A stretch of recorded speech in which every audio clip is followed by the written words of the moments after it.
Bonjour, dans cette vidéo, nous allons apprendre à créer un web service de type SOAP en PHP avec le framework Zend. Le web service est utilisé pour faire communiquer et échanger des données entre applications et systèmes hétérogènes.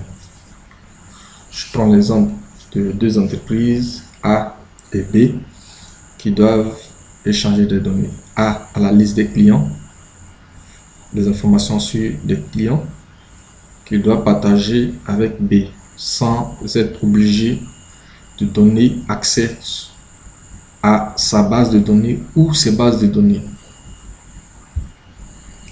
Et pour un tel échange, on peut utiliser facilement. Et ce qu'on doit utiliser, c'est le web service. Donc, nous allons partir de cet exemple pour mettre en place un web service de type SOAP qui aura deux méthodes: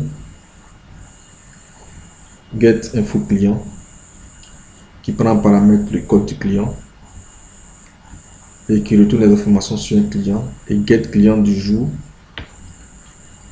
qui prend en paramètre la date du jour et ramène les informations sur le client de ce jour.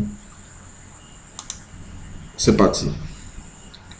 Pour cette vidéo, nous allons créer la partie, mettre en place la partie serveur du web service. Et pour une autre vidéo, dans une autre vidéo, nous allons mettre en place la partie cliente.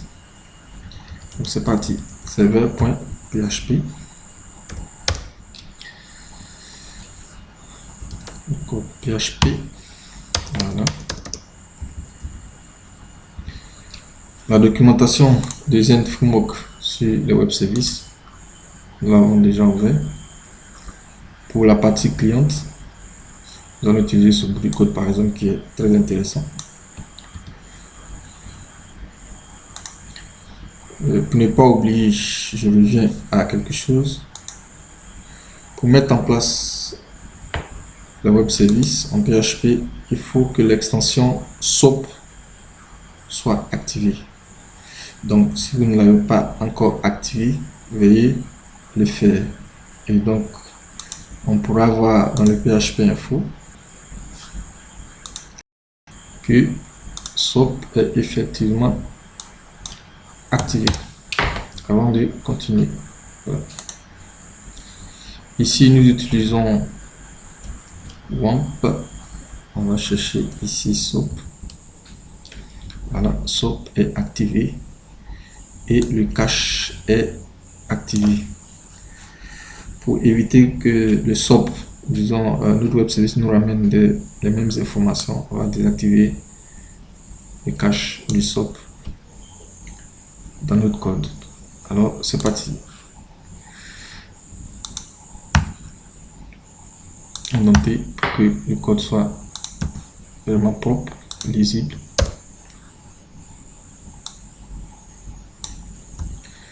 Voilà, je préfère ça comme ça.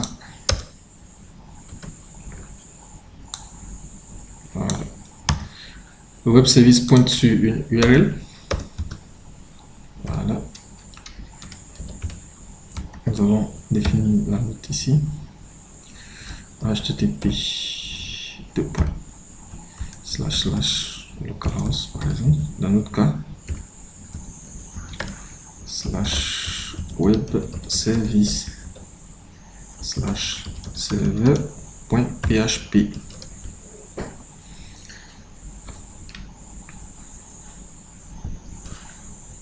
Notre dossier est celui-là, web service. Voilà. C'est à partir de lui que nous travaillons. Et donc, on va faire pointer le web service sur cette URL là.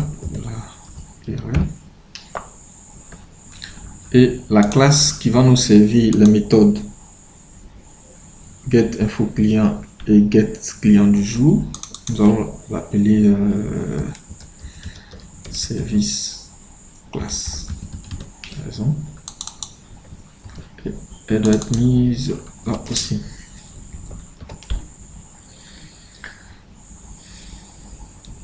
peu de tests. Ici, il nous faut un paramètre, par exemple là. Nous allons le mettre ici. Ce paramètre nous permet, quand on va lancer cette URL http localhost/webservice/server.php/wsdl, d'afficher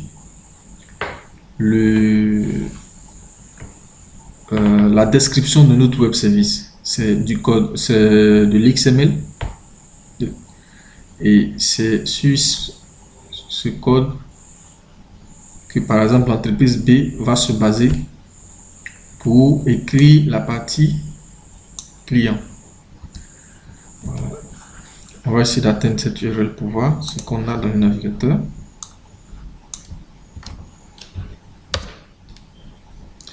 Dès qu'on a fait une erreur à la ligne 4, on est ici, point virgule à la fin, encore.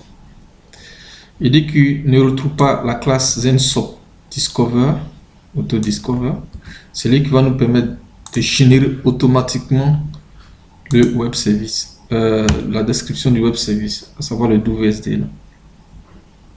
Donc on va l'inclure. Déjà, Zen est inclus dans notre include path. Donc, on peut écrire comme ça.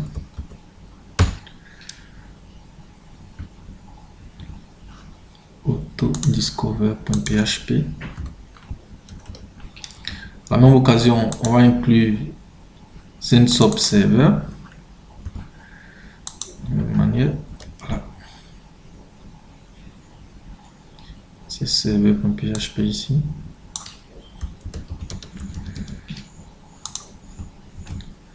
Voilà. C'est parti. Ok. Dès qu'il ne connaît pas la classe qui a été attachée, effectivement, nous ne l'avons pas encore créée. Nous allons donc créer cette classe. Nous allons l'appeler service classe.php. PHP. C'est parti. Classe.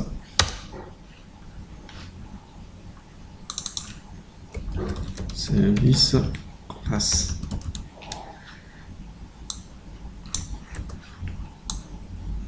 Notre classe existe. Nous allons créer nos méthodes. On a dit get info client.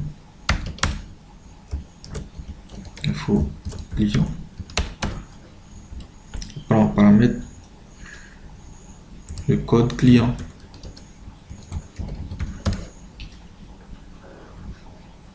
Et qui va retourner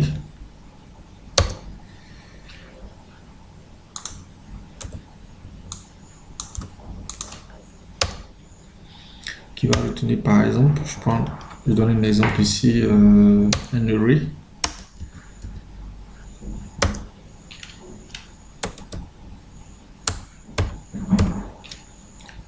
Ici, par exemple, le nom. On va donner par exemple du nom. Ici, là. Le prénom.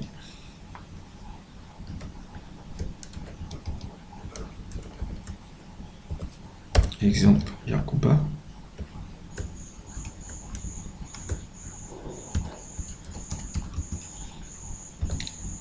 Email.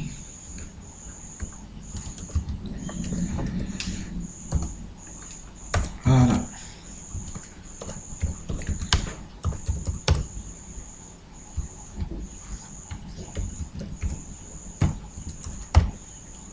Par exemple.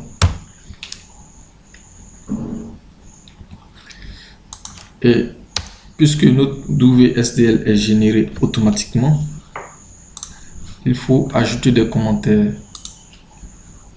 Voilà, on va aller voir cela dans la documentation.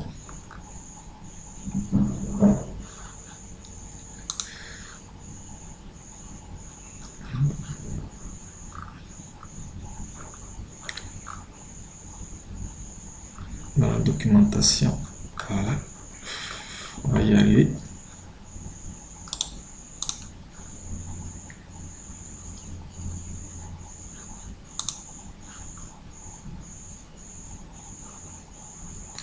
Voilà ce qu'il nous faut pour documenter notre, pour commenter, pour documenter notre méthode getInfoClient. Donc le paramètre ici c'est celui-là, code client, et le retour c'est un URI. Voilà. Donc cette méthode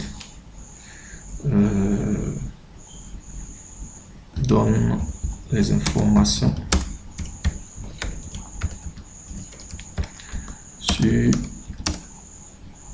un client donné.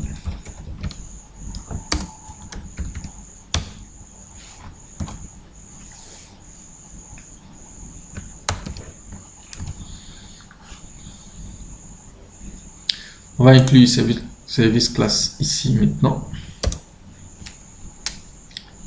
Include de service class.php.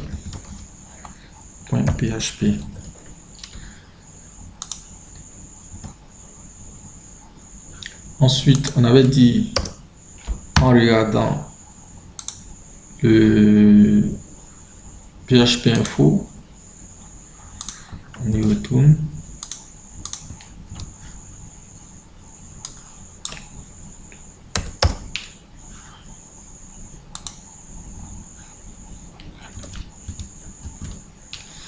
On allait désactiver le cache pour éviter que les informations qui nous soient données, retenues par le web service, ne soient statiques. Donc ici c'est une underscore 7 si je me souviens bien. Voilà. Donc la valeur on va la mettre à 0.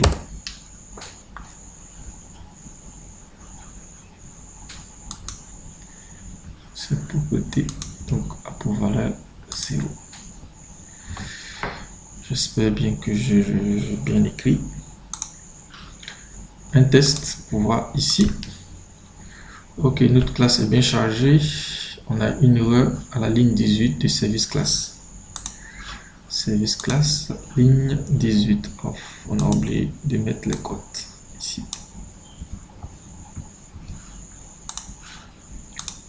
C'est parti et voilà. Notre web service, le WSDL est bien affiché et on a les informations sur la méthode getInfoClient. Voilà, getInfoClient. Tout est mis en place pour qu'on puisse tester ce web service. Ajoutons la méthode getClient du jour. On va dupliquer ça. Voilà. GetClient du jour qui prend en paramètre une date. Par exemple la date. GetClient du jour. Voilà, la méthode est prête. Je vais ici retourner aussi, si vous voulez, un array. Voilà, on va essayer de dupliquer ça. Par exemple, et fait un grand array. Voilà, un array qu'on va retourner. Dans votre cas, il va falloir communiquer par exemple avec une base de données. Donc se connecter à la base de données, on fera par exemple ça et puis retourner des données ce serait un peu plus dynamique. Mais pour aller un peu plus vite, voilà, je retourne des tableaux.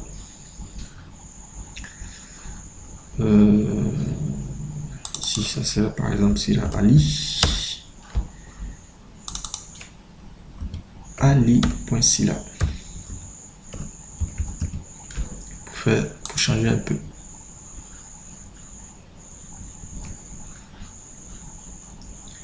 Sur tous les clients.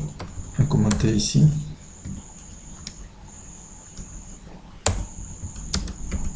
Les clients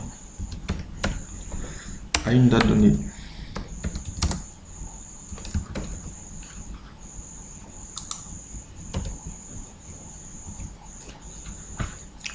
Vérifions notre VSDL. Hop, on a une erreur à la ligne 32. De notre à la ligne 32, nous sommes où? Unexpected. Voilà. À la ligne 32, on est ici. Est-ce que tout est en place? Oui, ici, oui. Il faut plus grand. Je pense que c'est bon maintenant. Voilà. Donc, toutes nos méthodes sont prêtes à être consommées. Get info client. Prend en paramètre, attention, c'est un string. C'est parce que si c'est intégré qui nous dit dans le WSDL que c'est un integer. Donc c'est un string qu'on veut mettre comme paramètre code client et la date. C'est corrigé, on vérifie. Voilà, maintenant c'est string ici. Il retourne bien un array. De l'autre côté, get client du jour, le paramètre c'est la date. Il prend c'est de type string et il retourne un array. Voilà, notre web service côté serveur est prêt. Nous allons utiliser un utilitaire swap UI pour vérifier si notre web service fonctionne, peut être consommé. Voilà, swap UI. Si notre web service peut se consommer facilement, avant maintenant de mettre en place la partie client. Donc c'est un outil qui nous permet de tester le web service avant même de chercher à les consommer. Voilà, nous arrivons donc à la fin de cette vidéo et j'espère qu'elle vous aura apporté beaucoup de savoir. Merci et au revoir.